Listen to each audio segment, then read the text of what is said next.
Y los vamos a tener a todos los candidatos para que usted los escuche en charlas largas, porque hay que escuchar en 20, 30 segundos, hay que escuchar completo el contexto para que usted pueda tomar una decisión informada.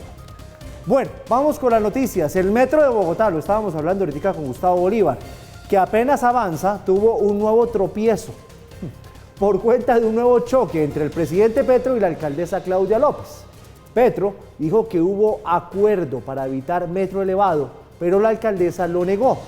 Y luego Petro respondió y dijo que era un engaño al gobierno. En ese nivel de tono de pelea está el tema del metro para Bogotá. La primera línea del metro vuelve a generar choque de trenes entre el presidente Gustavo Petro y la alcaldesa de Bogotá, Claudia López.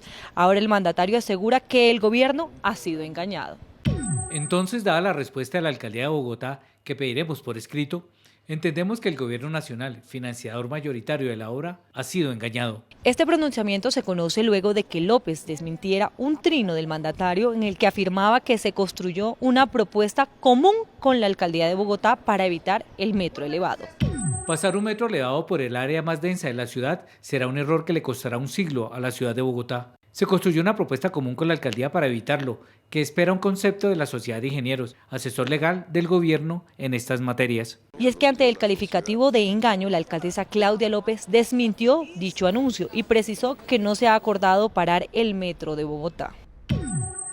Para claridad, ni el presidente ha pedido, ni mi alcaldía ha acordado parar el metro de Bogotá. Con los estudios completos y aprobados por la interventoría, ayer empezó la construcción del viaducto con 6 nuevos frentes de obra y 4.200 personas trabajando a toda marcha. Vamos en el 24% de ejecución y al final del año llegaremos a 35%. Además aseguró que se trabaja en la mesa técnica con el gobierno, acordada en mayo, cuando se vivió una nueva crisis. A la fecha seguimos a la expectativa de la presentación de dichos estudios. La semana pasada me encontré en la instalación del Congreso con el ministro de Transporte y me contó que seguían trabajando con la Sociedad Colombiana de Ingenieros en esos estudios. Y es que en febrero Petro endureció su postura sobre la primera línea del metro de Bogotá al señalar que como está actualmente en su diseño inicial es un esperpento y una chambonada, de la cual añadió que él no va a ser cómplice porque si lo hace 3 generaciones después de que se inaugure lo van a maldecir. Para el mandatario el tramo de la calle 30 y la calle 72 debe ser subterráneo. Y es que esta solicitud fue respaldada por el ministro de Transporte de la época, Guillermo Reyes.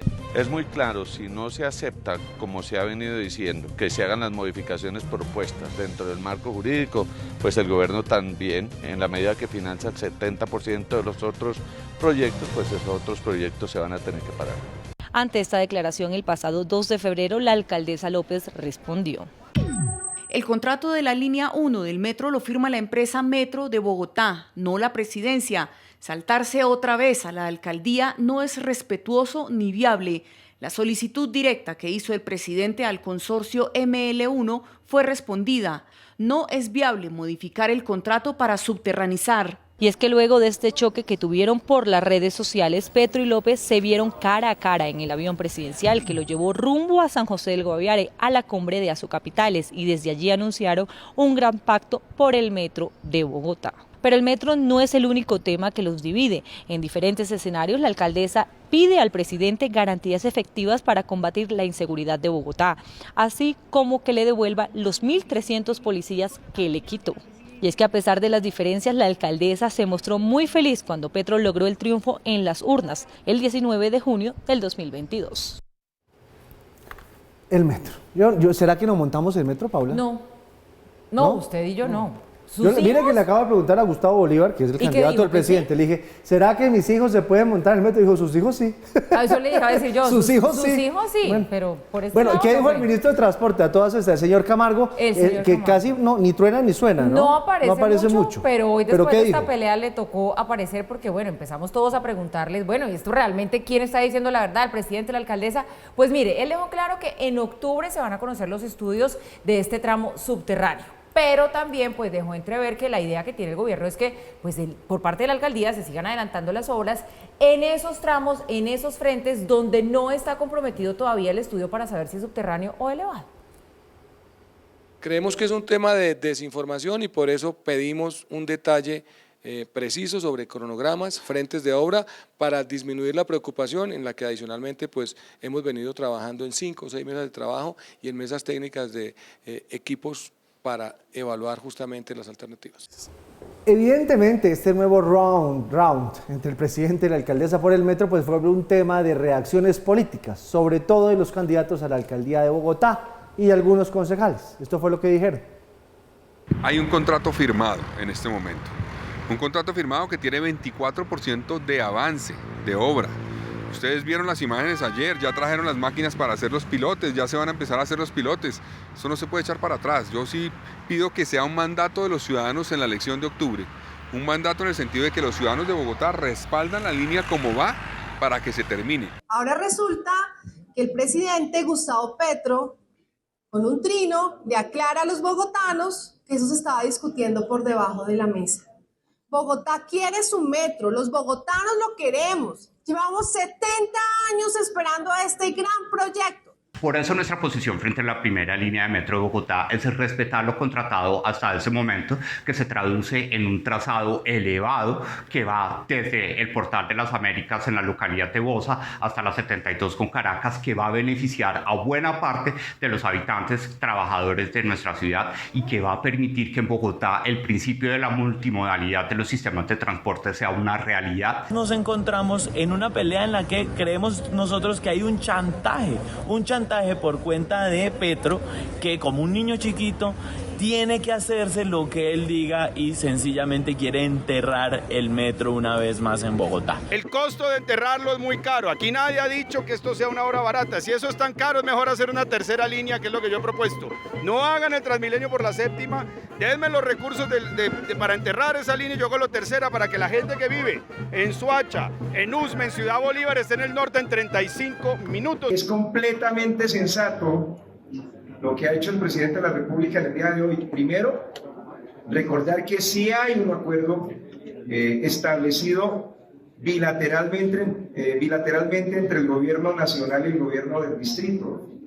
De hecho, fue absolutamente publicitado, se ha hablado aquí incluso por parte de la administración del distrito. Hay 3 comisiones que fueron constituidas en forma conjunta. No podemos permitir que por un capricho del presidente Petro nos demoremos 15 años más y 10 billones de pesos más. El metro se tiene que terminar ya. Es por el interés y el beneficio de todos los ciudadanos. Si quieren una línea subterránea, pues que el gobierno nacional financie la segunda línea del metro, que es subterránea y beneficiaría a Suba y Engativá. Pues aquí les traemos todas las reacciones, lo que piensan los candidatos de uno y de otro lado para que usted tome una decisión de por dónde se va. Pero lo acordado se tiene que cumplir, pero el gobierno es el que tiene la plata, ¿no? Sí, pero uno casi que podría intuir que el sentir generalizado de las personas es como tristeza, como una desazón de esta peleadera, sobre todo además porque ahora la peleadera se da por redes sociales, eso hace un ruido enorme, no en conversaciones privadas, pues que es lo que debería suceder en este caso. La gente quiere que la ciudad avance, pero pues si uno va para un lado y el otro para el otro, complicado. Ahora, es entendible que la alcaldesa defienda a capa y espada lo que tiene, lo que va avanzando, lo que está aprobado y contratado, porque es que ella ya va de salida y ella necesita dejar algo para mostrar. Pero ella está defendiendo algo que no le gusta, digamos. Ella no es del metro elevado, ella es del metro subterráneo. Claro, pero está respetando lo que había y necesita dejar cosas avanzando. Entonces para ella es gravísimo en este momento que no la dejen continuar para dejar un legado, que para ella es muy importante. Es que el que tiene la plata es el gobierno nacional. Pues sí, el 70, ¿no? El 70 es el gobierno. 70%, el 70% del metro de Bogotá lo financia el gobierno nacional, pero hay una cosa muy importante para tener presente, no es solamente que hay que respetar lo acordado previamente, hay que respetar los contratos, es que no es un acuerdo de palabra y ven nos damos la mano, no. Contrato vigente, contrato avanzando, contrato por encima del 15% de ejecución. Y es en ese contexto donde el presidente Gustavo Petro hace ya varios meses llega y dice, como la nación pone el 70%, yo quiero que se subterranice, se soterre una parte de la línea del metro. Y eso significa que durante un buen trayecto de la avenida Caracas se haría subterráneo. En ese momento, vale la pena recordar para saber, porque este es como el 4º capítulo de esta telenovela, en ese momento lo que dice la alcaldesa es, hay un contrato que ya estaba avanzando, yo no puedo hacer nada con ese contrato. Y en el gobierno le dicen, sí se puede hacer algo con ese contrato. Es más, los mismos contratistas están dispuestos a revisar. Y allí viene un acuerdo, estamos hablando más o menos de comienzos de este año, para trabajar en mesas técnicas, una mesa técnica puramente dicha y una mesa jurídica, de parte de la alcaldía y de parte del gobierno nacional. Mesas técnicas que hasta el día de hoy no han dado su resultado final. Y vienen los conceptos. La alcaldía pide conceptos de juristas. Los juristas le dicen a la alcaldía, no se puede cambiar el contrato porque el contrato ya está firmado y en proceso de ejecución. El gobierno saca sus propios asesores jurídicos y un par de asesores jurídicos le dicen, sí, claro que sí se puede cambiar. Conceptos por aquí, conceptos por allá, mesas técnicas que no acaban de sacar su trabajo adelante.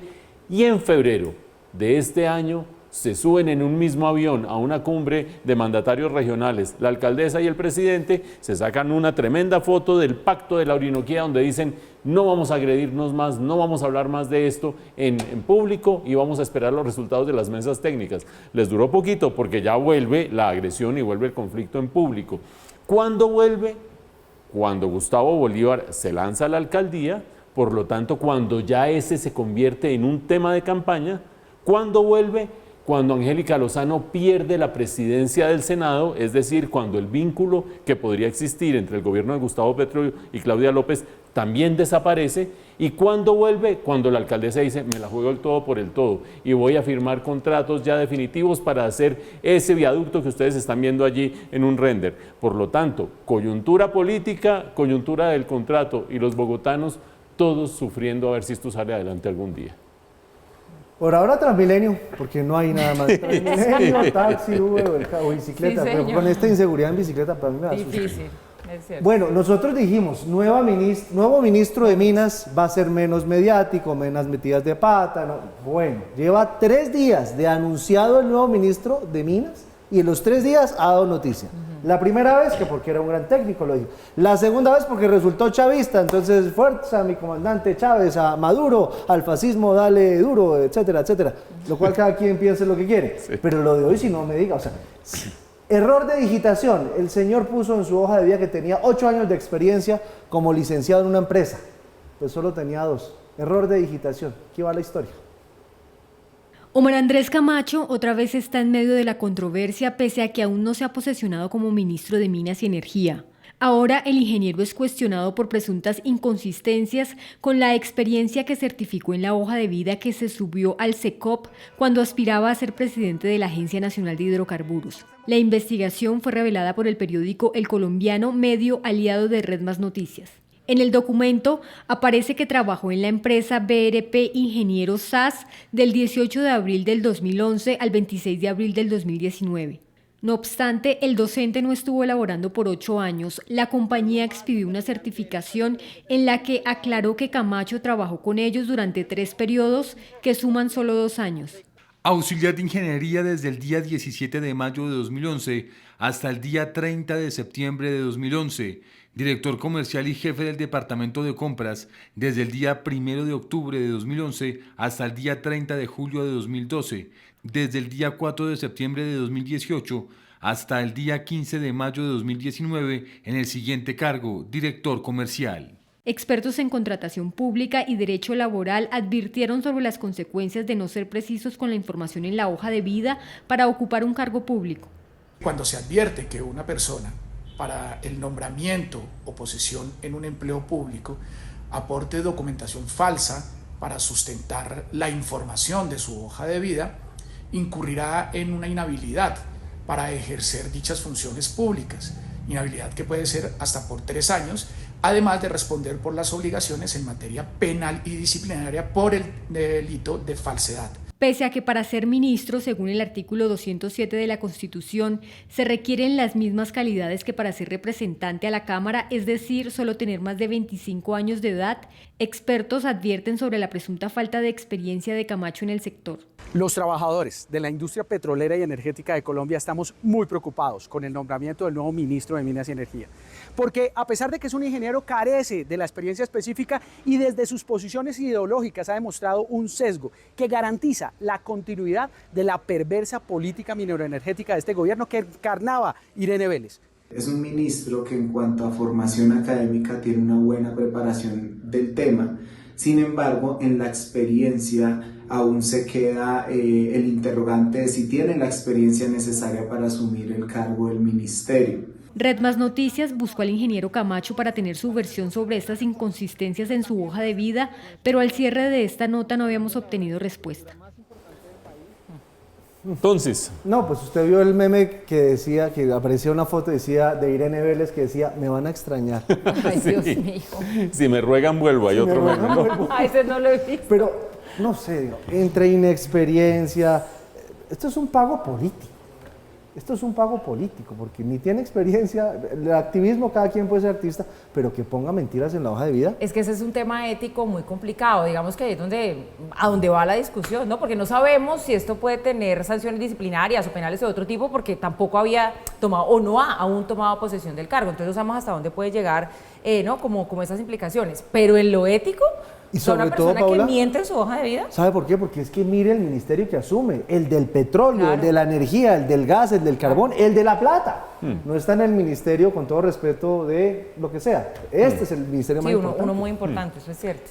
Probablemente no vaya a haber sanciones y probablemente no haya un problema de requisitos que no se cumplan. Acuérdense ustedes, la nota de Cintia nos recordaba que los requisitos para ser ministro en Colombia son ser colombiano y afuera de eso tener más de 25 años, los mismos requisitos que para ser representante de la Cámara. Los cumple, es decir, que esta hallazgo que ha hecho el diario El Colombiano no llevaría a que no tuviera la experiencia suficiente para ser ministro. Punto número 1. Punto número 2. Estas hojas de vida y estas inconsistencias en la documentación no corresponden a lo que presentó para optar para ser ministro de Minas, sino para la documentación que presentó para ser presidente de la Agencia Nacional de Hidrocarburos. Lo que pasa es que la Agencia Nacional de Hidrocarburos, al estar relacionada con el sector, pues evidentemente le pedía que tuviera experiencia en el sector de un X número de años. Ojo a la experiencia: auxiliar de ingeniería, jefe de compras, director comercial de una empresa consultora de ingeniería. Pero bueno, digamos que había completado supuestamente los 8 años. Sin embargo, lo que termina encontrando El Colombiano y lo que termina encontrando la confrontación de documentación es que por un lado dice 8 años, por otra parte el certificado de la empresa dice 2 años, por otra parte en otro lado se certifican 6 años, 8, 6, 2, ¿al fin qué? Y algunos de ustedes dirán, 8, 6, 2 años, todo eso me suena a una discusión que hemos tenido en otro ámbito. ¿A cuánto ascienden las reservas de gas y de petróleo? La ministra Irene Vélez decía, las de gas hasta el año 2037. Y le decían, ¿de dónde? No, pues aquí en este informe de la Agencia Nacional de Hidrocarburos, que terminó no siendo cierto. Y la Agencia Nacional de Hidrocarburos, cuando sacó su informe diciendo que las reservas de gas y de petróleo están más o menos en los mismos 7 años de siempre, fuera la directora de la Agencia Nacional de Hidrocarburos. Así se resuelven las cosas en el gobierno cuando hay inconsistencias entre los técnicos y los políticos. Por lo tanto, lo grave de quien está optando para ser el nuevo ministro no es que no tenga los requisitos, los tiene. No es que haya incurrido en este caso en una falta que la Procuraduría le vaya a fallar, porque esa documentación la presentó para otro propósito, no para el Ministerio de Minas. Es lo que Paula estaba diciendo, la falta ética, pero además de eso, la manera como se juega con documentos, la manera como se juega con números, la manera como se juega con plazos. Este es un ministerio importantísimo, el rigor es importantísimo, el respeto a lo que dicen los documentos es importantísimo. Vamos a ver en dónde termina, porque teníamos la esperanza, todavía tenemos la esperanza, de que fuera un ministro serio en lo técnico y capaz de lidiar con sus contrapartes dentro del sector. Por el momento, este afer de lo que sucedió con sus certificados laborales no es el mejor presagio. Hablamos del sector que tiene que ver con los hidrocarburos, puntualmente Ecopetrol, porque hay una investigación delicada. 40 empresas, 17 personas y el ELN, aparentemente implicadas en un robo millonario a Ecopetrol, Paula. Esta es una denuncia y una investigación que se empezó en 2019. Se calcula que sería un robo que asciende a los $80 millones a la compañía. Ecopetrol ya se declaró víctima en todo este proceso. Y bueno, el presidente Gustavo Petro está pidiendo que se investigue con total prontitud y profundidad este caso. El presidente Gustavo Petro se pronunció sobre el millonario robo de que fue objeto Ecopetrol, que involucra a un grupo de empresarios colombianos con un supuesto apoyo del ELN y que habría afectado las finanzas del Estado. El mandatario pidió que también se investigara si hubo apoyo desde el interior de la compañía. Por ese polémico caso en la que además de afectar a la estatal petrolera Ecopetrol, también a su filial CENI, se constituyeron víctimas dentro del proceso que se sigue a 17 personas y alrededor de 40 empresas. El monto del ilícito sería de $80 millones. A los involucrados se les van a imputar cargos de concierto para delinquir, apoderamiento de hidrocarburos y falsedad de documentos privados. Entre las empresas involucradas está Neiman Commerce SAS, cuyo representante legal es el empresario Hernando Silva Bickenbach, a quien la Fiscalía señala de ser el principal comprador de hidrocarburos. También la empresa Australian Bunker, propietaria de un buque que de acuerdo con las autoridades movía crudo de manera ilegal. Los apoderados de esta compañía respondieron que el barco está en mal estado y no opera porque su motor no sirve. Esta información es completamente falsa, dado que el buque no ha podido maniobrar porque no cuenta con los permisos de navegación que son emitidos por parte de las autoridades marítimas, como lo son la DIMAR en Bogotá y la Capitanía de Puertos de Cartagena. Además de Silva, también figuran en el escrito de acusación de la Fiscalía Roger Arturo Gael Gutiérrez, Hicklers Abraham Rincones Joiro, Oscar Luis Pastrana Martínez, Paola Margarita Martínez Sánchez, Sergio Fortis Pérez, entre otros. La investigación se inició de acuerdo con la Fiscalía por una información aportada por una persona desde enero de 2019, quien por seguridad se hizo llamar El Viejo. De acuerdo con los primeros datos, se conformó una estructura organizada que simulaba comercializar aceites o residuos, entre otros productos, pero en realidad lo que se negociaba era crudo. En este ilícito, Swings Terminal Barranquilla, empresa dedicada a la prestación de servicios logísticos e industriales especializada en hidrocarburos, supuestamente fue instrumentalizada por integrantes de la red para almacenar y comercializar crudo ilegal, según el expediente. De acuerdo con este expediente, un grupo de más de 20 camiones cisterna eran cargados con petróleo venezolano desde Maracaibo, Cabimas y La Raya, en el estado fronterizo de Zulia, que luego era enviado a Colombia y se mezclaba con el que se obtenía, también de manera ilegal, del oleoducto Caño Limón Coveñas. Luego era vendido nuevamente a Ecopetrol. El petróleo contrabandeado era exportado posteriormente a Singapur y otras naciones de Asia y Europa. En primera instancia, las autoridades incautaron bienes por 1,3 billones de pesos y figuraban barcos, un edificio de lujo en Cartagena, automóviles de gama alta, grandes terrenos, edificios y casas de verano.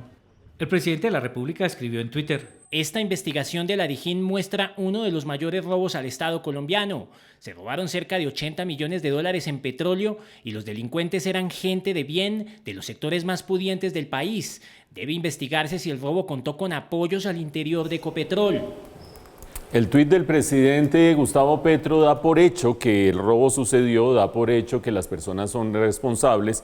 Nosotros, por rigor periodístico, recordamos que es un escrito de acusación de la Fiscalía y del CTI, de una investigación larga y de una investigación muy bien fundamentada. Es una investigación que lleva ya a estas alturas 3 años de estar indagando, etcétera, etcétera. Pero en rigor jurídico es un escrito de acusación y tendrá que seguir el resto del proceso. Por ahora, ¿qué se conoce? Ustedes vieron la nota de Ismael. 2 irregularidades o 2 delitos sencillamente.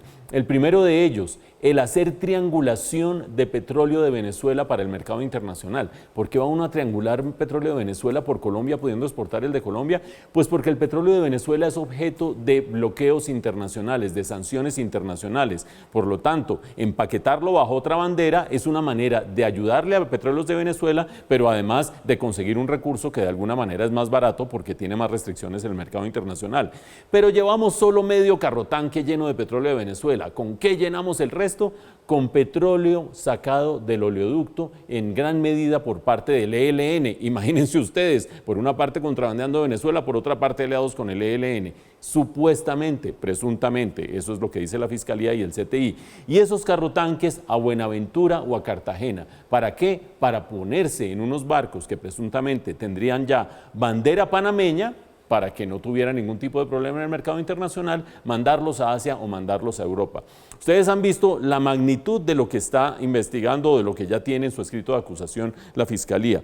17 personas con nombres propios, 40 empresas vinculadas en todo este proceso y les son en este momento incautados bienes por 1,3 billones de pesos, y alguno que haya sido muy perspicaz dice, pero el presidente Petro hablaba de otra cifra. No, se supone que el fraude correspondiente a esta operación es de más o menos 300.000 millones de pesos, pero se les incautan bienes equivalentes a 1,3 billones de pesos, cubriendo en gran medida lo que podría ser el costo de esta operación. ¿En qué terminará todo esto? Habrá que ver qué sigue ahora con este escrito de acusación de la Fiscalía y con base en la investigación del CTI. Pero lo que sí es cierto es que en este momento tener esa clase de empresas que están generando esa clase de dudas, en momentos en que las relaciones con Venezuela, y si Venezuela le va a vender a Colombia, si no le va a vender, estamos además en ese al fuego bilateral con el ELN y qué sé yo, abre unas alertas inmensas de lo que puede suceder en la economía petrolera colombiana cuando empieza uno a tener unos amigos, digamos que de dudosa reputación, al otro lado de la frontera, a este lado de la frontera, ven, hacemos un acuerdo de cese al fuego, etcétera, etcétera. Pilas de aquí en adelante y a esperar qué pasa con la investigación de la Fiscalía.